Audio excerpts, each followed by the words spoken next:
গ্রামের পুরনো কবরস্থানে মাঝরাতে তিনজন গোর্খোদক গেল এক নবনির্মিত কবরের পাশে।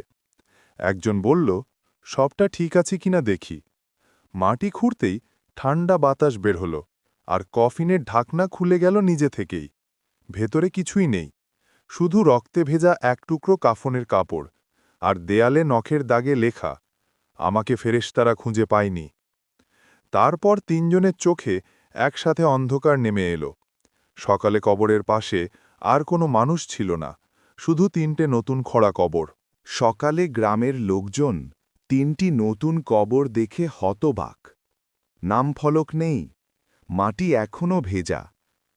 ইমাম সাহেব এসে কোরআন তেলাওয়াত শুরু করলেন, কিন্তু তার কণ্ঠ কেঁপে উঠল যখন দেখলেন কবরের মাটি থেকে ধোঁয়া উঠছে।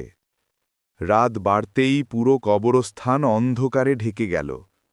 হঠাৎ বাতাসের ভেতর একটা কণ্ঠ, ওরা আমাদের খুঁজে পেয়েছে, কিন্তু আমরা আর মানুষ না। পরক্ষণেই কবরের ঢাকনা ফেটে গেল। ভেতর থেকে বেরিয়ে এলো তিনটি ছায়া।